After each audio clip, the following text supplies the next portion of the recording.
What is going on, everybody? Welcome to another edition of the Mission Ready Men podcast here on the SHR Media Network. Today is Thursday, December 5th, 2024, and we have a ton to get to today. It has been like drinking from a fire hose. A lot of news to get to. I'm not sure with my long-winded self if I'm going to be able to get through it all, but we're going to give it a shot. Biden giving away billions of dollars of our taxpayer dollars. There is continual nomination drama around Trump's cabinet appointees, so we'll talk about that.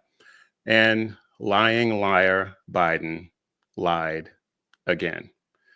So we got all that and a lot more for you. But before we get into all of that, go ahead and hit the like button, subscribe, share these videos, share these episodes, share. The more we share, the more we can get around the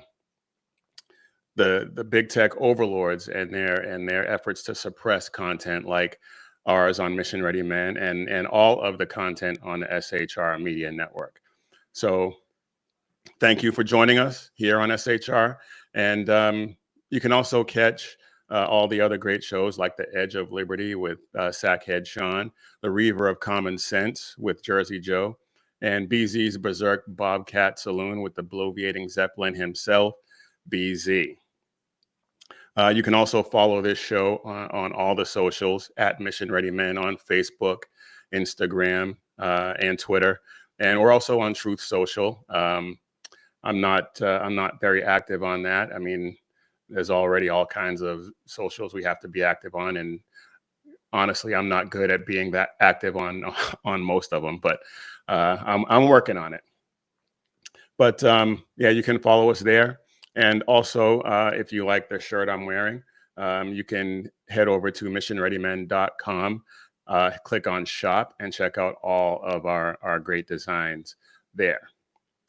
All right, now that business is out of the way, let's get after it. So Biden, like I said in the opening, he is giving away millions, billions of our taxpayer dollars. He has approved $725 million for Ukraine in the form of more military assistance. And I lost track. I don't even know how much money we've given them between cash and munitions and all the rest of it. It's just not only do a lot of these people believe that we're the world's police force, but we're also the world's bank. And it doesn't make a lick of sense. And well, we'll get into it. We'll get into it a little bit more here, but here we go with Biden. $725 million in counter drone systems and anti-personnel landmines. I know a lot of people. Well, let me just put it to you like this. We as far as I'm concerned, we shouldn't be involved at all. We shouldn't be involved at all. But here, according to ABC News, the package announced on Monday by the State Department also includes more anti-personnel landmines that the Ukraine is counting to slow Russian and North Korean ground forces in Russia's Kursk region. President Biden has pledged to spend all of the military assistance funds Congress approved this year for Ukraine before the end of his administration on January 20th, which before Monday's announcement included $7.1 billion in weapons that would be drawn from the Pentagon's stockpiles.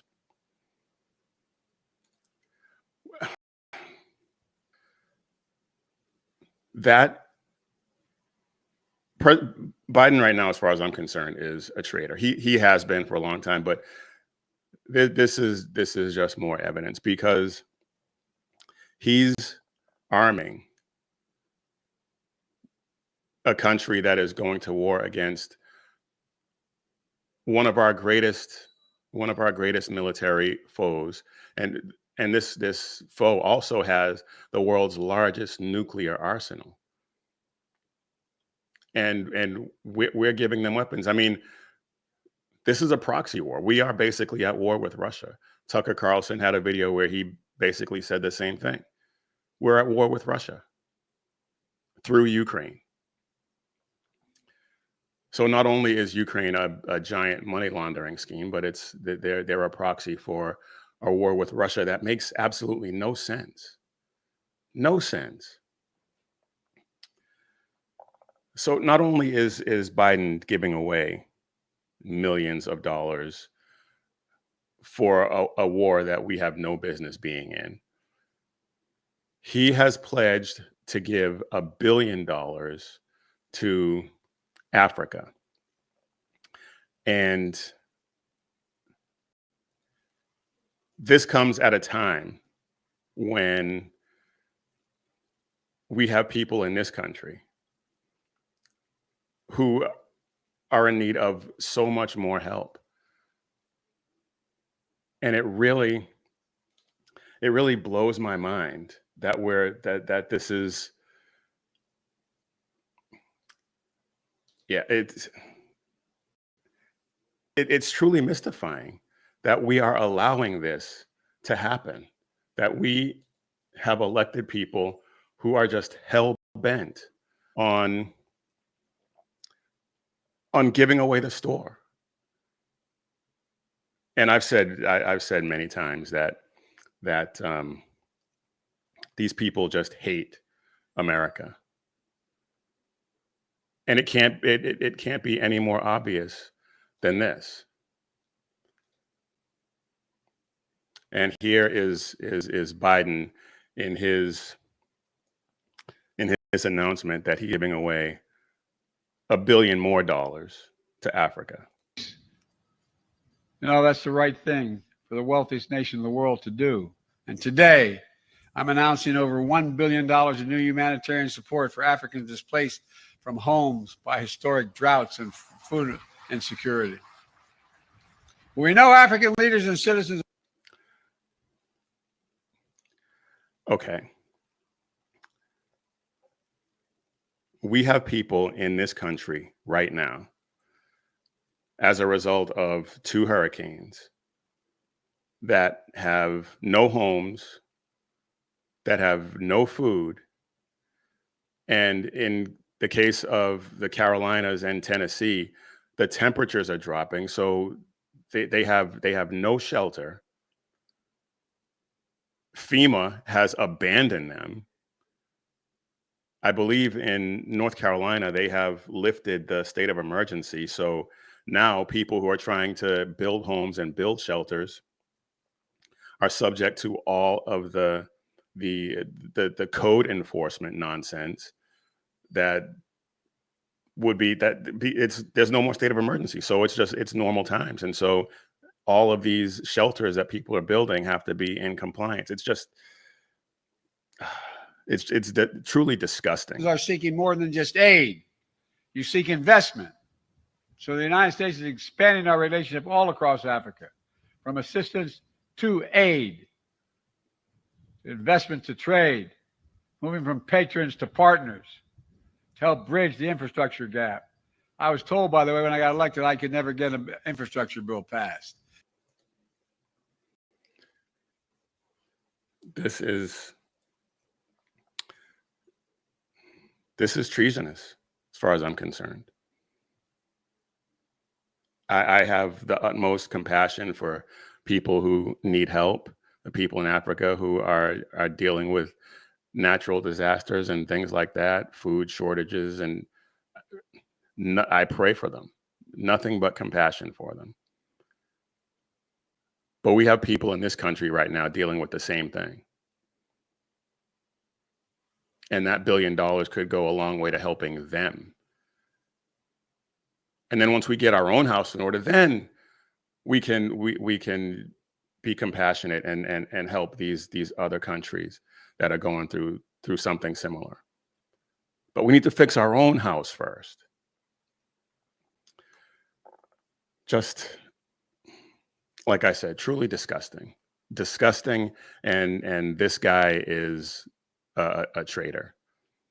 And not just him, but all of his minions, all of the people pulling his strings, from Obama and everyone else in that orbit. They're all traitors, every single one of them. All right, going from somebody who is a traitor to somebody who is a patriot. Pete Hegseth is being smeared like you wouldn't believe. He's being cabined is the term that I've heard being used, and it's true. They're digging up all these false, not even digging up. They're fabricating all these allegations. He was investigated for sexual assault, yes, but nothing came of it. The police didn't find any evidence. The DA declined to press charges. And come to find out that when you actually dig into it, and I showed I had a link to it in the show notes from the other day. And when you look at the police report, it's obvious that this was a false report made by somebody trying to cover their tracks and save their marriage. And I don't even know if it worked. But regardless of that, Pete Hegseth is being smeared, is being cabined, is being vilified for no reason other than Trump nominated him to be the Secretary of Defense. And he was on Megyn Kelly's show, and I don't have any clips from it, but he was on Megyn Kelly's show yesterday, and it was a great interview. He did a fantastic job. And Megyn Kelly asked him very pointed questions, and he answered them perfectly. He gave the best answers he possibly could. And when you look at the smears that are being leveled against him, we already talked about the sexual assault. There's a story going around that he was at a strip club and basically stormed the stage and was harassing the dancers on the stage. Come to find out, he was nowhere. He wasn't even in the state where this thing took place at that time. And we've heard all the allegations about how he was a serial cheater and stuff like that. And he's come clean about that. He said in this interview yesterday, he said that he is not proud of it, but that is accurate. But that was years ago. And for someone to be held,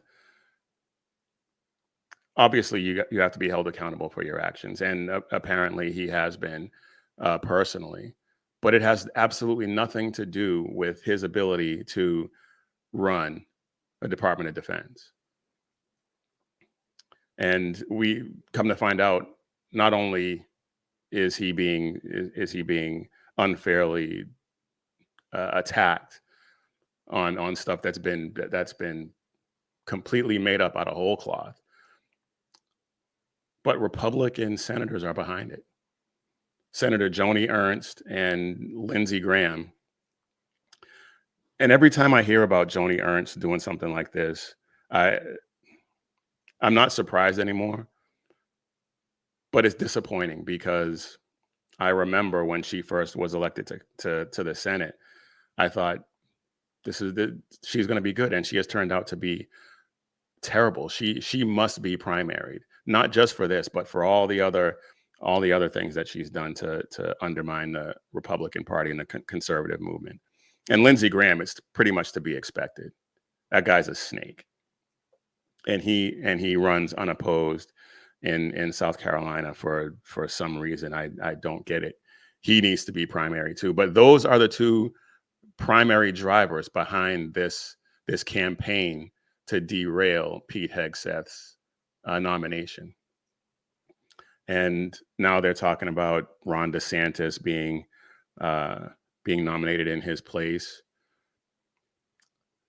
I'm not sure I believe that.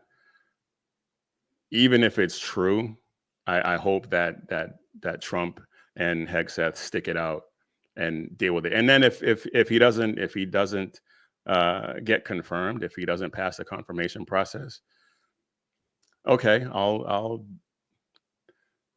accept DeSantis nomination. I don't know that he'd be better than Hegseth, and we've already lost 3 representatives from Florida for his Trump's nominations, and then the governor of Florida. That's too much. That's too much from the state of Florida. So let's just pray that Hegseth makes it through, sticks it out, and gets confirmed, because I think he would be a fantastic SecDef, and I think he would bring the military back to its preeminent role as the best fighting force in the world. We still are, but there's a lot going on in the military right now that needs to be corrected, and I think Pete Hegseth is the guy to do it. All right, before we move on, I want to get a word from our sponsor, and this time it's going to be a shameless plug, because our sponsor for today's show is Carry Girl Gear. So guys, head over to carrygirl.com, and I want to show you the website here real quick. Carrygirl.com is our company, and it is for it's geared towards ladies. So fellas, if you need some Christmas presents for your wives or your girlfriends, head over to carrygirl.com and check it out. It is geared towards the patriotic woman of faith. And as you can see right here on the screen, carry your faith, carry your freedom, carry girl gear. So these, all of our products are made in America, shipped from our headquarters here in Texas, and you can be assured that the quality is spectacular, and the designs are all fantastic.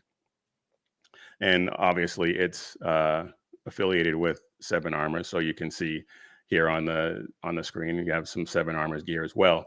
But fellas, check out carrygirl.com and pick up some made in America gear for your girl, and I guarantee you, neither one of you will be disappointed. And I'm just going to leave that right there.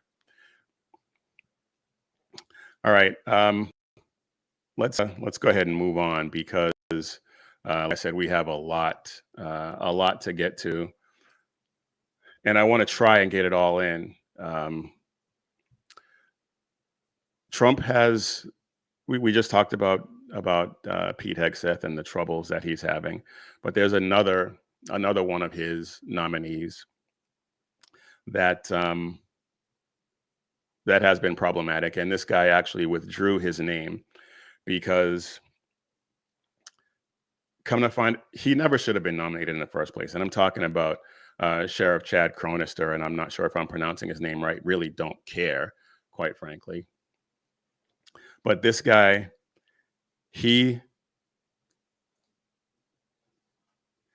when we talked about a lot of the things that were going on during COVID and post-COVID,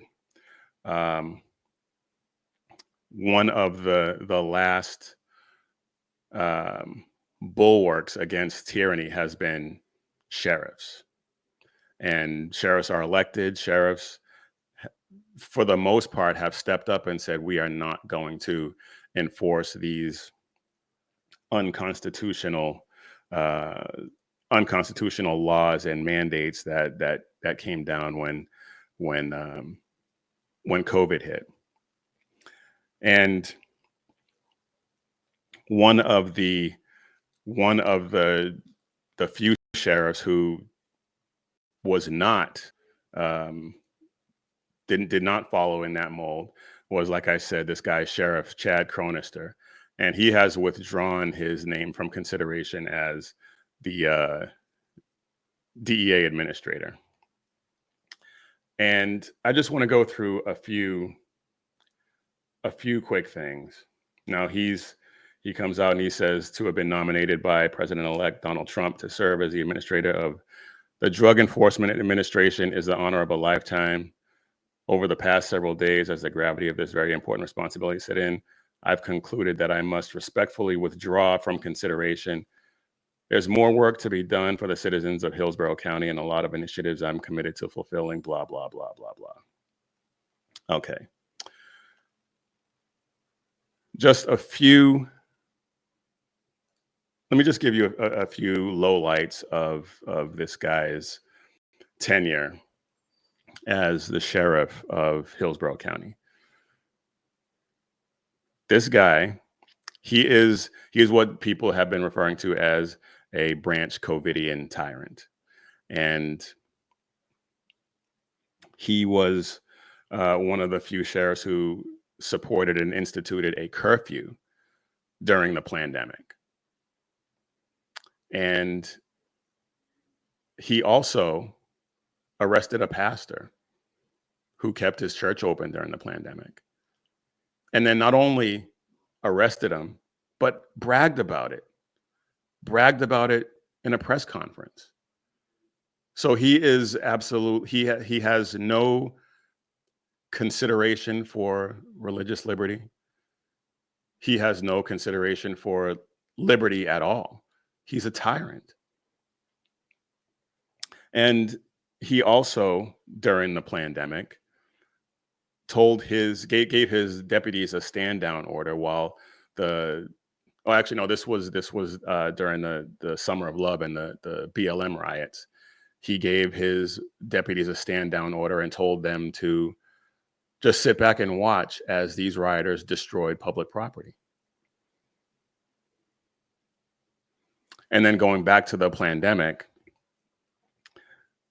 he was one of the sheriffs who released prisoners because there was an issue or because of fears about the spread of the Wu flu throughout the jails. So he released a bunch of inmates, and one of those inmates had 35 prior charges. I don't know if it was 35 separate arrests. It probably wasn't. He probably had arrests with multiple charges on them. But this guy who he released with 35 prior charges went out the very next day, and committed murder. So not only is he a tyrant, not only does he not value liberty, his judgment is suspect at best. This guy had 35 prior charges, and because the one that he was being held on at this particular time was a non-violent crime, he decided to let him go. I guarantee you, of those 35 charges, some of them were violent crimes. I guarantee it. And he let him go, and the guy committed murder.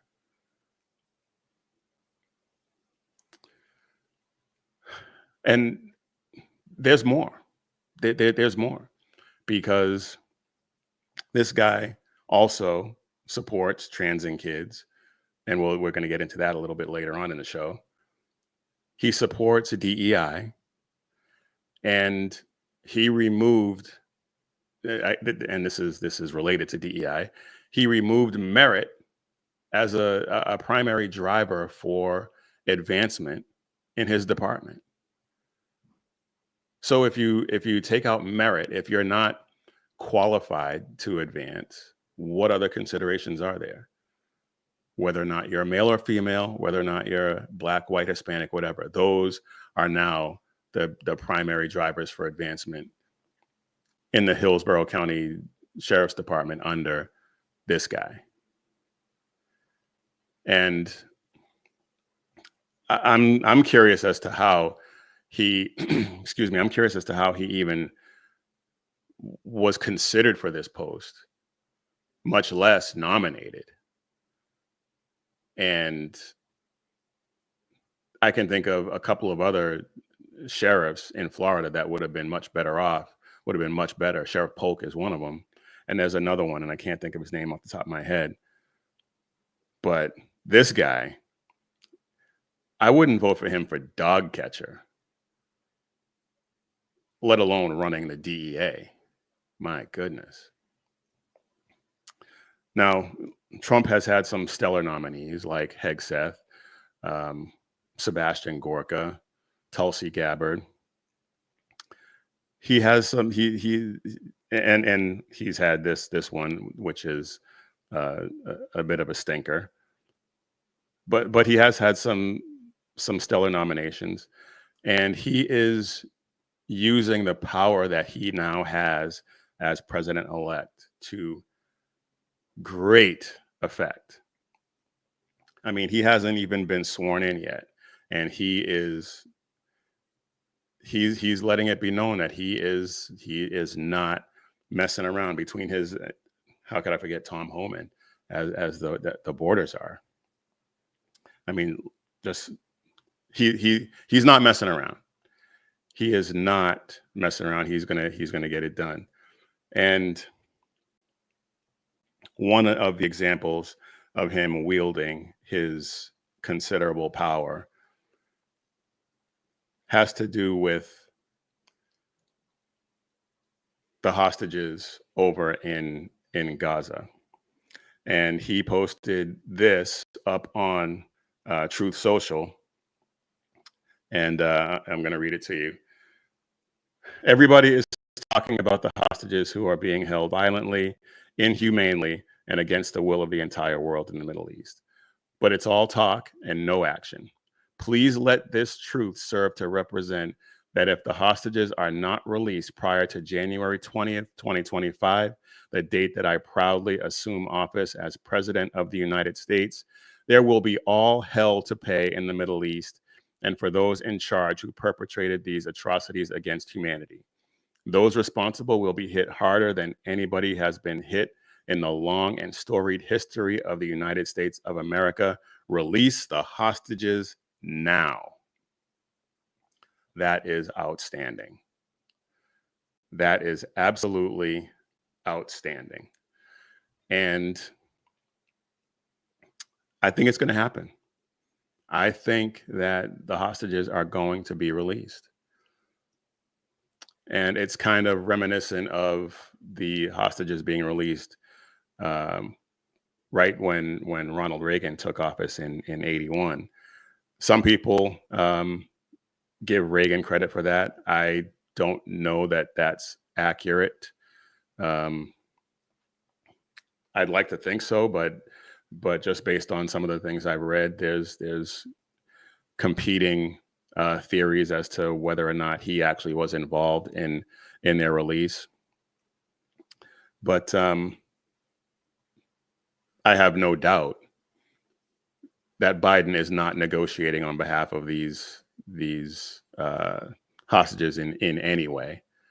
And if they are released before January 20th, I think all credit will have to go to Trump and God. Seriously, because Biden and the people pulling his strings have done absolutely nothing to get these hostages released. Biden could have issued a statement like that on October 7th or October 8th. But he didn't. Why didn't he? Well, because he didn't want to. That's it. And maybe his puppeteers told him not to. I don't know. But somebody in that administration didn't want to, because if they really cared about getting those hostages out, they would have been in the forefront of the effort, and they weren't. And this is just one example of the power that that Trump is wielding right now. I mean, he has people like Joe Scarborough and Mika Brzezinski and Mark Zuckerberg making the trip to Mar-a-Lago to kiss the ring, and he's not going anywhere. They're coming to him. That's power right there. That's them recognizing that he is holding most of the cards right now. And I think that is outstanding. And somebody else who somebody else who made the trip to Mar-a-Lago to kiss the ring is Justin Trudeau. Justin Trudeau made the trip to try and, well, he was upset at the threat of 25% tariffs, and made the trip to tell Trump, excuse me, made the trip to tell Trump that Canada wouldn't survive those tariffs. And I think that his response to that is absolutely fantastic. And another example of the type of power that he's wielding, because there aren't very many people who could get away with that. There aren't very many people who get away with saying that. Well, I'm getting ahead of myself. Yeah, check this out. And tonight we're getting some new details about that Trump-Trudeau dinner from two people who were at the table. We are told that when Trudeau told President-elect Trump that new tariffs would kill the Canadian economy, Trump joked to him that if Canada can't survive without ripping off the U.S. to the tune of $100 billion a year, then maybe Canada should become the 51st state and Trudeau could become its governor. Right. Of more on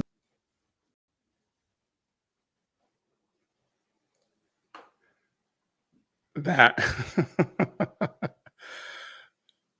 I mean, that's classic Trump right there. And the people at the table laughed. I think Trump was only half joking. Now, do I think Canada is going to become the 51st state or ever how many provinces there are in Canada? I don't know. Will they all become states of the United States? I don't think so. I don't think that's going to happen. I think that the 25% tariffs is a negotiation tactic, a starting point, and I think I think it's going to work out. I mean, would I like to see it happen? Sure, absolutely. But I don't think it's going to happen. And I mean, well, Justin Trudeau is your stereotypical beta. I think he would get pushed around by anyone with an alpha personality, because Justin Trudeau has proven himself over his tenure as prime minister to be a tyrant, to be easily manipulated, and to be just a feckless human being.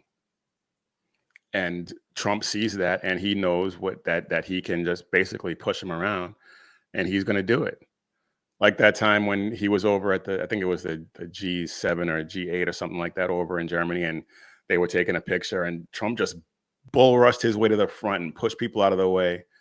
And I think that's what he's doing with Trudeau. He's pushing him around, and Trudeau's letting it happen because he doesn't have a choice. And and the funniest thing was that after that, Trump posted on Truth Social a picture, and a lot of people had a problem with it. I get it.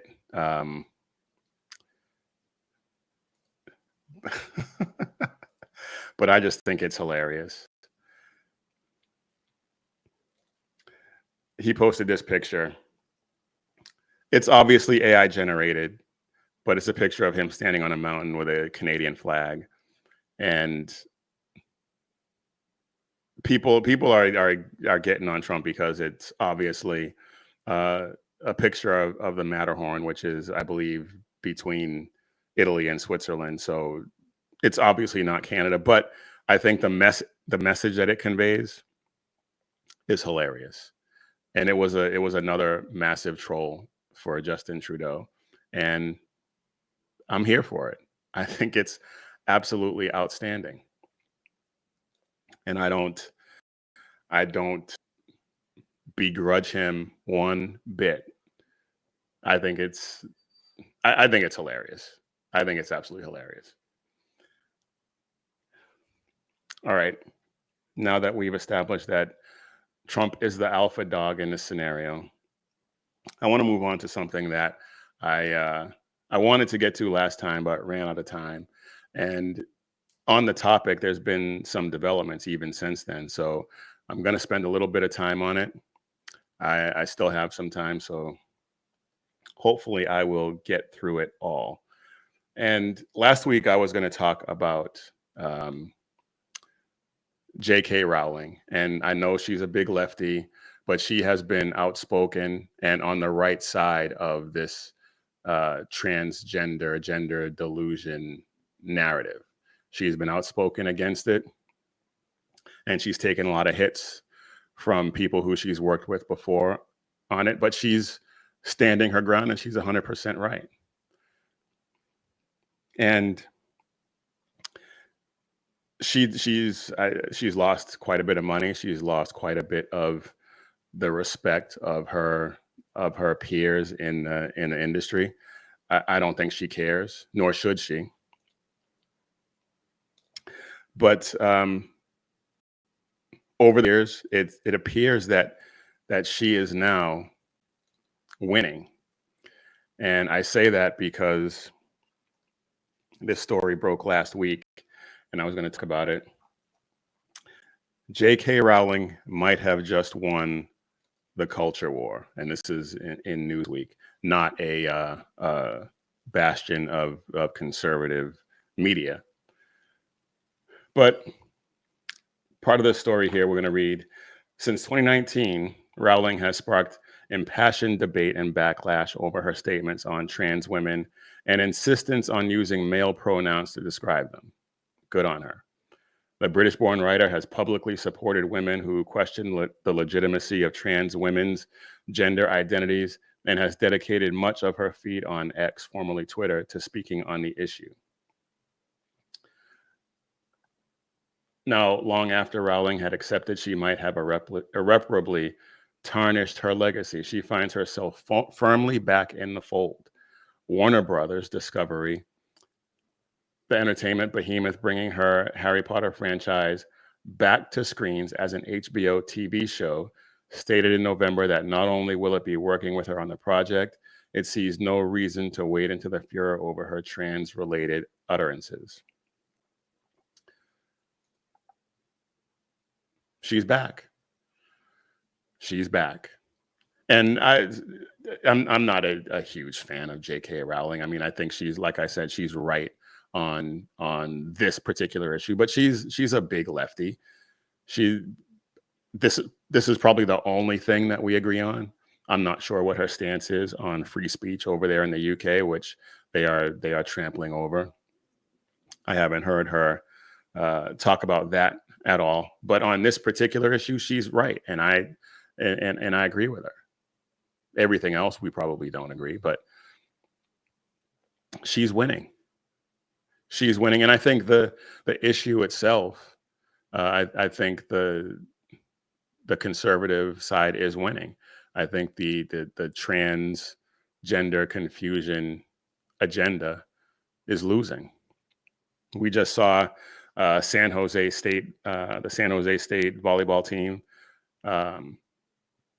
advance to the championship game because all the other teams that they were scheduled to play forfeit rather than play a team with a dude on it. As Johnny Most would say, and my Boston peeps who are Gen X know where this is going, but justice prevailed.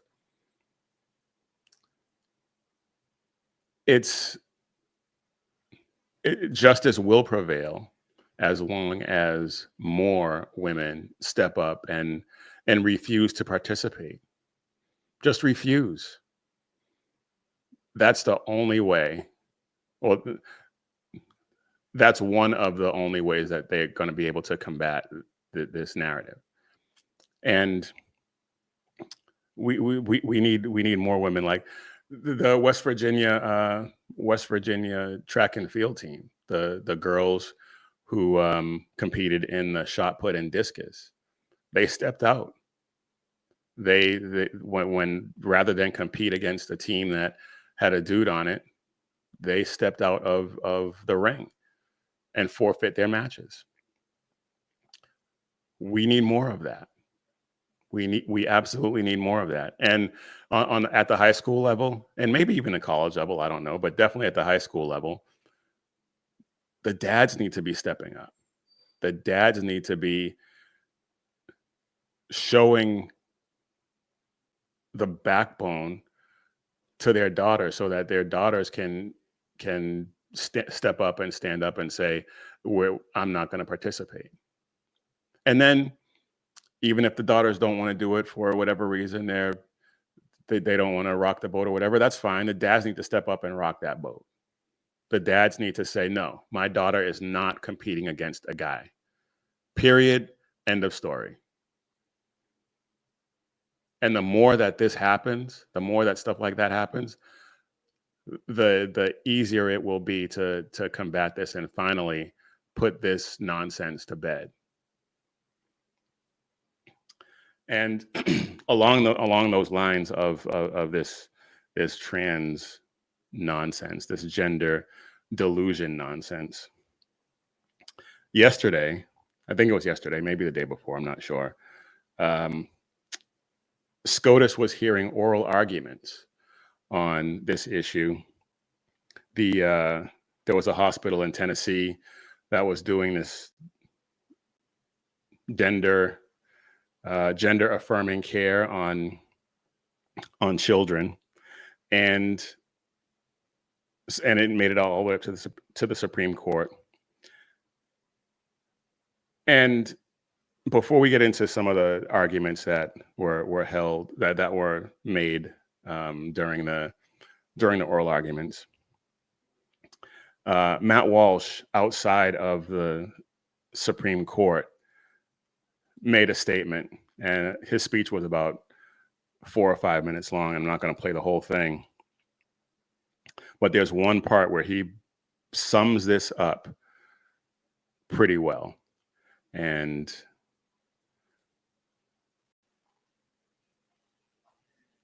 no, that's not it. He had a speech, and I'm going to try and find it, where he laid it all out. I listened to the whole thing, but I might not actually have that particular. No, here it is. All right. So yeah, Matt Walsh basically says that trans kids don't exist. Here we go. Okay. There we go. I'll get it right. Now, the other side claims that this is a case about rights. They say that the Tennessee law infringes on the rights of so-called trans kids. There are a few problems with that claim. First of all, there's no such thing as a trans kid. That doesn't exist. Those kids are not trans. They are confused, and their confusion has been exploited by quacks and abusers. They are abuse victims. They are not trans kids. Now, absolutely correct. He's been at the forefront of this issue for a while. He's spot on. He is 100% correct. Trans kids don't exist. There's no such thing as a trans anyone. You cannot transition from male to female or female to male. You just can't. And this might get banned on YouTube, and that's fine. But it's true. It's absolutely true. You were born a male. What you're basically saying is God made a mistake when he made you. If you claim that you were born in the wrong body. God doesn't make mistakes. You are confused. You have some mental issues that need to be worked out. But you were not born in the wrong body. But leftists will tell us that allowing this gender affirming care, which is mutilations and sterilizations, that's all it boils down to. They say that these kids are so messed up as a result of being born in the wrong body that they will commit suicide if they're not treated in this way, which is to say mutilated and sterilized. But according to their own reports, according to their own data, that's not true. And Justice Alito, one of the best conservative judges, I think the only one better on the Supreme Court right now is Justice Thomas. But Justice Alito had a really good question for these people, and this is Alito posing one of his questions. Check it out. But on page 195 of Cass report, it says there is no evidence that gender affirmative treatments reduce suicide. What I think that is referring to is there is no evidence in the studies that this treatment reduces completed suicide. And the reason for that is completed suicide, thankfully and admittedly, is rare. And this guy right here, if you couldn't tell by his voice, is not a guy. This is a woman pretending to be a dude. And she is the lawyer of some of the families who brought this case to the Supreme Court. we're talking about a very small population of individuals with studies that don't necessarily have completed suicides within them. However, there are multiple studies, long-term longitudinal studies that do show that there is a reduction in suicidality, which I think is a positive outcome to this treatment. Let me ask a question about another issue that came up during.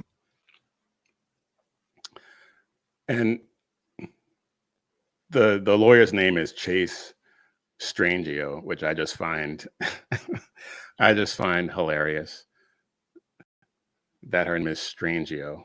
I don't know if that's a made up name or her real name or what, but I just find that absolutely hilarious. But what she said, didn't make any sense.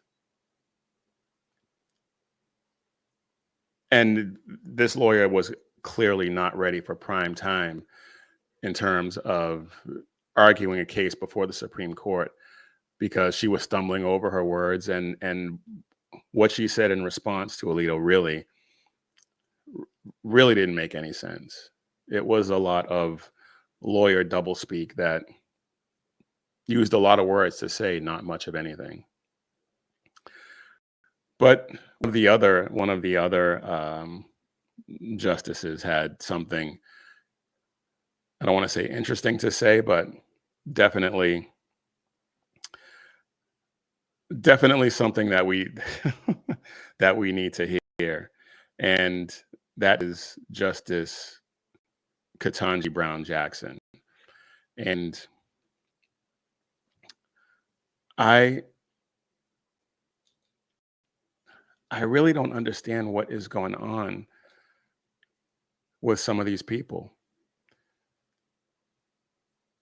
because she made one of the absolute most ridiculous comments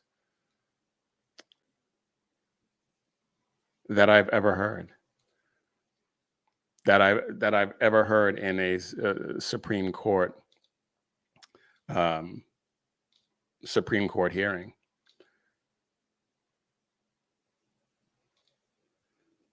Check this out, because it is also mind-boggling. Being drawn by the statute. That was sort of like the starting point. The question was whether it was discriminatory because it applied to both races and it wasn't, necessarily invidious or whatever. But, as I read the statute here, the case here, the court starts off by saying that Virginia is now one of 16 states which prohibit and punish marriages on the basis of racial classifications. What does racial classification have to do with whether or not you should be sterilizing and mutilating children because they have a mental disorder?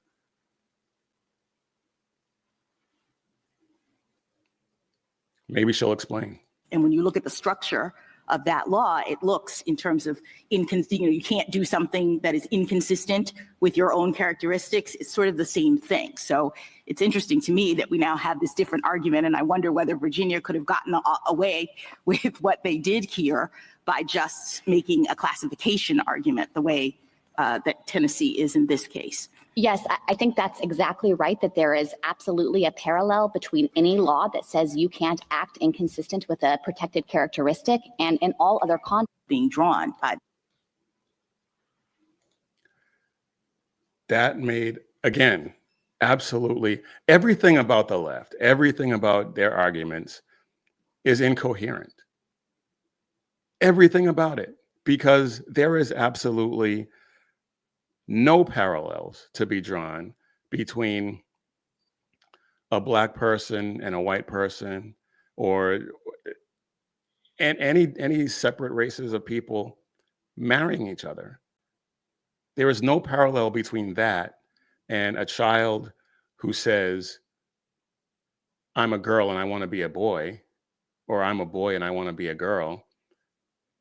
There is no parallel between those two. One of them is an immutable characteristic, meaning your race, the way you were born. And the other one is a mental disorder where you're trying to change the way you can't change the way you, where you're trying to change the characteristics that you were born with.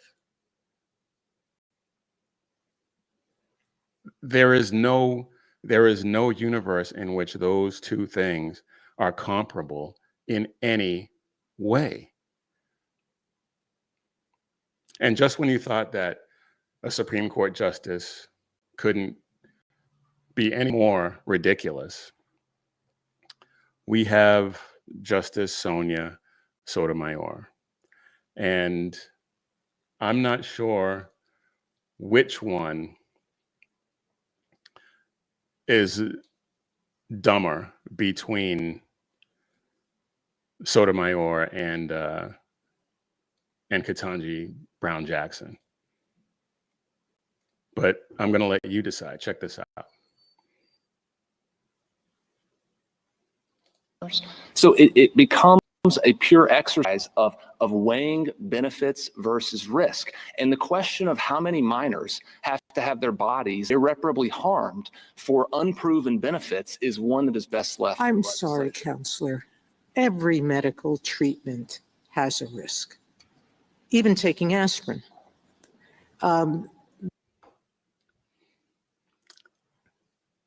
Okay, so Ketanji Jackson just compared interracial marriage with mental illness. And Justice Sotomayor just said that sterilizing and mutilating children,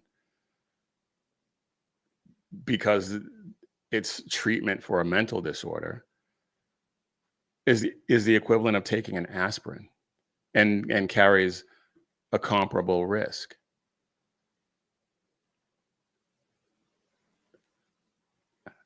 I am dumbfounded by that. I could not believe it when I heard that the first time.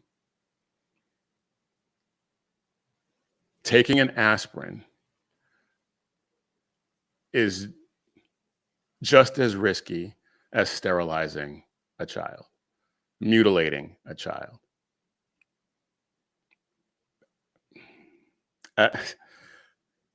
If somebody can explain that to me, if somebody can make that make sense, I would greatly appreciate it. I don't think it can be done, but that's what we're dealing with. That's the type of nonsense that we're dealing with. And Trump won, and so that was a battle, but this war is still going on. This war is still going on. And in case you thought that I was just that I'm being a little hyperbolic, I'm not, because at the same time this was going on, I think this happened a few days prior, but here we have a gender confused dude winning model of the year. And you know what? I'm not gonna play this video now. It's just, but he's a dude winning model of the year. Now, I don't know. I never heard of such a thing. I didn't know that a model of the year award existed. But I imagine that it carries with it some prizes and some perks that women are missing out on. Now, I don't know if there's a male model of the year and a female model of the year. I don't know. But just the fact that they're celebrating this tells me that there's probably not, and that this dude just took from a woman who probably deserved, not probably, a woman who deserved to be model of the year, took those opportunities from her, just like they're taking them in athletic competition, just like they're taking them in all these walks of life where these gender confused dudes are taking away these opportunities. It's maddening. All right, real quick before we get out of here. Biden's a liar. And he lied about, or he lied in his pardon of Hunter Biden. And the fact that we're even talking about this is, well, we shouldn't be surprised. We shouldn't be surprised that he lied, because he's been lying for over 50 years. And he told us, and I played this before. There's a video clip of him on some talk show back in the 70s when he first was elected to Senate, 73, I think, where he basically said, you shouldn't assume that I'm not corrupt. He told us then. But now here we are, and a judge basically ripped apart his pardon document. And I'm just going to try to read this real quick before we get out of here. The president asserts that Mr. Biden was treated differently from others who were late paying their taxes because of serious addictions, implying that Mr. Biden was among those individuals who untimely paid taxes due to addiction. But he's not. In his pretrial filings, Mr. Biden represented that he was severely addicted to alcohol and drugs through May 2019.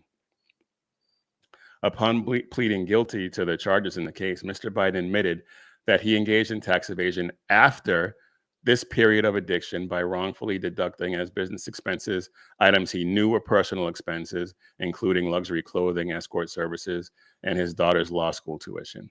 And Mr. Biden admitted that he had sufficient funds available to him to pay some or all of his outstanding taxes when they were due, but that he did not make payments toward his tax liabilities even well after he had regained his sobriety, instead electing to spend large sums to maintain his lifestyle. Is anyone really surprised? Is anyone really surprised that Biden lied? If you are, you haven't been paying attention.